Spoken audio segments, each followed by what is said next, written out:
নমস্কার বন্ধুরা, এক্সপ্লোরার সৈকত অফিসিয়াল চ্যানেলে সকলকে স্বাগতম। বন্ধুরা, আজ 20 ফেব্রুয়ারি, বাংলায় 7ই ফাল্গুন, বৃহস্পতিবার। আজ ফাল্গুন মাসের প্রথম বৃহস্পতিবার। আজকের দিনে আপনারা অনেকেই বাড়িতে মা লক্ষ্মীর পুজো করছেন। আপনারা সকলেই প্রতি মাসে বৃহস্পতিবারে মা লক্ষ্মীর পুজো সম্পন্ন করেন। এটা ফাল্গুন মাস চলছে। আপনারা জানেন, প্রতি মাসে বৃহস্পতিবারে মা লক্ষ্মীর পুজো করলে মা লক্ষ্মী ব্রত কথাটি শ্রবণ ও পাঠ করা অবশ্যই প্রয়োজন। ব্রত কথা পাঠ ও শ্রবণ না করলে মা লক্ষ্মীর পুজো অসম্পূর্ণই থেকে যায়। সেই জন্য আজকের দিনে একবার হলেও শ্রবণ করুন ফাল্গুন মাসে বৃহস্পতিবারে মা লক্ষ্মীর ব্রত কথাটি। মা লক্ষ্মীকে প্রণাম জানিয়ে শুরু করছি ফাল্গুন মাসে বৃহস্পতিবারে মা লক্ষ্মীর ব্রত কথা। ওম বিশ্বরূপাস্য ভজ্রাসি পদ্মে পদ্মালয়ে শুভে সর্বত পাহি মাং দেবী মহালক্ষ্মী নমস্তুতে। জয় মা লক্ষ্মী, জয় মা লক্ষ্মী। হরিহর নামে ছিল এক গরিব ব্রাহ্মণ। ভিক্ষা করিত সে উদর পূরণ। পত্নী আর পুত্র লয়ে থাকে কুটিরেতে। ভিক্ষা করি যাহা পায় খায় সকলেতে। অতি কষ্টে হরিহর জীবন কাটায়। নারায়ণের ডাকে প্রভু করহ উপায়। একদা ভিক্ষার লাগি দূর গ্রামে গেল, কিন্তু হায় ভাগ্য দোষে ভিক্ষা নাহি পেল। কপালে আঘাত করি বলে সে ব্রাহ্মণ, কিবা পাপে ওহে বিধি করিলে এমন। পথশ্রমে ক্লান্ত দ্বিজ চরণ নাহি চলে। বিশ্রাম লাগিয়া বসে এক বৃক্ষ তলে। ভাবে মনে পত্নী পুত্র আছে মোর পথ চেয়ে। আমারে হৃদয় হলে দীনবন্ধু হয়ে। হঠাৎ তথায় এক ব্রাহ্মণ আসিল। কান্নার কারণ কিবা জানিতে চাহিল। সত্য কথা বল দ্বিজ আমার পাশেতে। অবশ্যই উপকার পাইবে তাহাতে। হরিহর বলে তুমি শোনো পরিচয়। অতি দুঃখী আমি এক ব্রাহ্মণ তনয়। পত্নী পুত্র লয়ে করি ভাঙা ঘরে বাস। উপবাসী মোরে রাখে দেব শ্রীনিবাস। দূর দেশে এসেছিনু ভিক্ষার লাগিয়া। না মিলল কিছু ভিক্ষা চলেছি ফিরিয়া।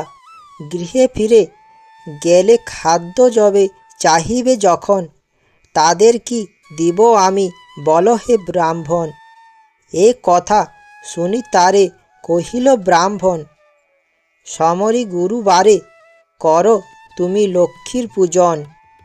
অবশ্যই পূজিবে শুক্লপক্ষে গুরুবারে। তার ফলে তব সব দুঃখ যাবে দূরে। হরিহরে এই কথা বলিয়া ব্রাহ্মণ আশ্বস্ত করিয়া তিনি হন অদর্শন। হরিহর ঘরে ফিরে পত্নীরে সমস্ত কথা বলে। পত্নী প্রতিবেশী গৃহে ভিক্ষা লয়ে এলো। সাধ্যমতো নানা দ্রব্য কিনিয়া ব্রাহ্মণ আনন্দিত হয়ে গৃহে করে আগমন। ফাল্গুনের শুক্লপক্ষ গুরুবার ছিল। ভক্তি ভরে হরিহর লক্ষ্মীরে পূজিল। লক্ষ্মীর কৃপায় তার দুঃখ যায় দূরে। হরিহর পত্নী সহ লক্ষ্মী পূজা করে। প্রতি গুরুবার পূজা করে লক্ষ্মী মার। ফাল্গুনের লক্ষ্মী পূজা হইল প্রচার। ফাল্গুন মাসেতে যেবা লক্ষ্মী পূজা করে, দেহ অন্তে যায় সেই বৈকুণ্ঠ নগরে। ভক্তি ভরে সাধ্যমতো লক্ষ্মীরে পূজিবে। পূজা শেষে ব্রত কথা অবশ্যই শুনিবে। ভক্তি ভরে প্রাণ মিয়া লক্ষ্মীর চরণে। ফাল্গুনের ব্রত কথা শ্রী শঙ্কর ভনে। এভাবে নরলোকে হয় ব্রতের প্রচার, মনে রেখো সংসারেতে লক্ষ্মীব্রত সার। এই ব্রত যে রমণী করে এক মনে, দেবীর কৃপায় তার পূর্ণ ধনে জনে। অপুত্রার পুত্র হয় নির্ধনের ধন, ইহলোকে সুখী অন্তে বৈকুণ্ঠে গমন। এই ব্রত করিতে যেবা দেয় উপদেশ, লক্ষ্মীদেবী তার প্রতি তুষ্ট সবিশেষ। এই ব্রত দেখিয়া যেবা করে উপহাস, লক্ষ্মীর কোপেতে হয় তার সর্বনাশ। লক্ষ্মীর ব্রতের কথা বড়ই মধুর, অতি যত্নেতে রাখো তাহা আসনের উপর। যে জন ব্রতের শেষে স্তব পাঠ করে, অভাব ঘুচিয়া যায় লক্ষ্মী দেবীর বরে। লক্ষ্মীর পাঁচালী কথা হলো সমাপন, ভক্তি করি বর মাগো যার যাহা মন। স্মৃতিতে সিঁদুর দাও সব এও মিলে, উলুধ্বনি করো সবে অতি কৌতূহলে। দুই হাত জোর করি ভক্তিযুক্ত মনে, নমস্কার করো সবে মা লক্ষ্মীর চরণে। মা লক্ষ্মীর পুজোর সময় ফল মিষ্টি দিয়ে নৈবেদ্য সাজিয়ে রাখুন। তারপর দূর্বা ফুল আতপ চাল দিন।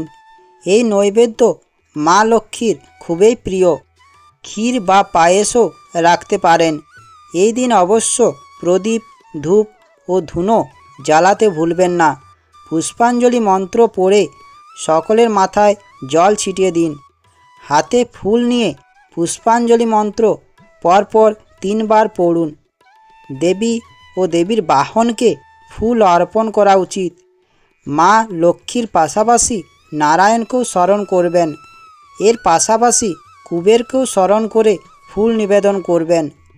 মা লক্ষ্মীর পুজোতে কাসর বা ঘণ্টা একেবারেই বাজাবেন না, তাতে দেবী লক্ষ্মী রুষ্ট হন।